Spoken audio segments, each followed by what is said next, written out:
সালাদ ছেড়ে দিলাম, কিসের ধোকায়? শয়তানের ধোকায়। সালাদ ছেড়ে দিয়েছি। এবার ঈদ করার পরে আমরা যেটা করি, সিয়াম নষ্ট করার যে পালা শুরু করি, সিরিয়াল সিয়াম নষ্ট করি। কিভাবে শুরু করি? নাউযুবিল্লাহ, আস্তাগফিরুল্লাহ। আমি নিয়াত করে নিয়েছি পরিবার সহ, বন্ধু বান্ধব সহ কক্সবাজারে চলে যাব, ঘুরে আসবো 1 সপ্তাহ। আপনার ওয়াইফ ফ্রি কি তাদের জন্য? আপনি এইভাবে গেলেন কেন? সবার ওয়াইফ একসঙ্গে, সবাই একসঙ্গে চলাফেরা করছেন। আপনি রমাজানে সিয়াম রাখাটা হলো ট্র্যাডিশন, আর অরিজিনাল অভ্যাস হলো এটা। আপনি 1 সপ্তাহ কোথায় ছিলেন? রমাজানের সিয়াম পালন করলেন, কিছু থাকলো? যে ব্যক্তি রমাজানের সিয়াম পালন করার পরে পাপের জগতে আবার ফিরে যাবে, রমাজানের কোনো ইবাদত আল্লাহ কবুল করবেন না, তার কোনো ইবাদত কবুল করবেন না। আপনি রমাজানকে ফাঁকি দিয়ে নামাজ ছেড়ে দিলেন। আরো বুকামি আমাদের মধ্যে, জটিল বুকামি হলো, রমাজানের শুরুর দিকে মসজিদ ভর্তি থাকে মুসল্লি তারাবিতে, কি যত শেষ হতে চায় তত কি মসজিদ ফাঁকা হয়ে যায়। দেখবেন 25, 23, 27 রাত্রিগুলোতে মুসল্লি আছে মাত্র 2 কাতার 3 কাতার, কিন্তু শুরুর দিকে ছিল কয় কাতার? 2 তলা 3 তলা ভর্তি ছিল। মানে ইমান রমাজান যত যাচ্ছে তত কি কমতে আছে। ওই যে বাজার করবে, আর বাজার করার জন্য পাঠিয়েছেন কাকে? আপনার ওয়াইফকে, আপনার মেয়েকে পাঠাইছেন।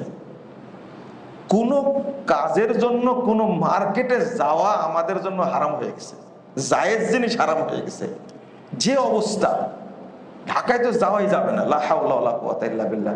আপনি তো দেখতে পান আমাকে যে মুজফফর বিন মহসিন কেন এই মার্কেটে? আমাদের দুনিয়াবে কোনো কাজ নাই, তাই না?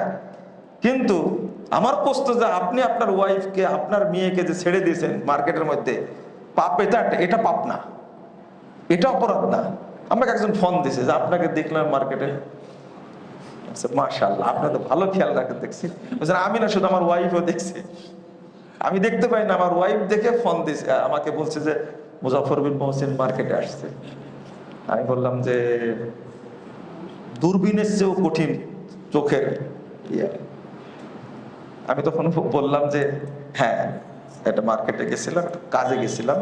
আমি বলে ফেললাম এই কাজ ছিল, কিন্তু আমার ওই জামা কিনা না, স্যান্ডেল কিনা না, এই জন্য মার্কেটে যাইনি, আমি দিনই কাজে গেছিলাম একটা। তখন সে বুঝলো। কিন্তু চোখ কত তীক্ষ্ণ, কত ধারালো, কবুতরের চোখের চেয়ে, পিঁপড়ার চোখের চেয়েও ধারালো। এমন টাইমে গেছে, আমাকে দেখার কথা না, কিন্তু দেখতে পেয়েছে। তো ওই টাইমে যে আপনি গেছেন, না আমি যাই না, আমার ওয়াইফ গেছে, দেন এবার ছেড়ে দিলেন কার মধ্যে? লা হাওলা ওয়ালা কুওয়াতা ইল্লা বিল্লাহ। তো এইগুলো যখন রমাদান শেষের দিকে যায়, তখন আমরা রমাদানের বরকত না নিয়ে কি করি? মসজিদ ছেড়ে দিই, আমরা তারাবি ছেড়ে দিই। তখন কেনাকাটায় ব্যস্ত হয়ে পড়ি। কেনাকাটা করবেন অন্য মাসে, রমাজানে কেনাকাটা করবেন কেন? আমরা এতটুকু বুঝবো, এটা হলো শয়তানের ধোঁকা।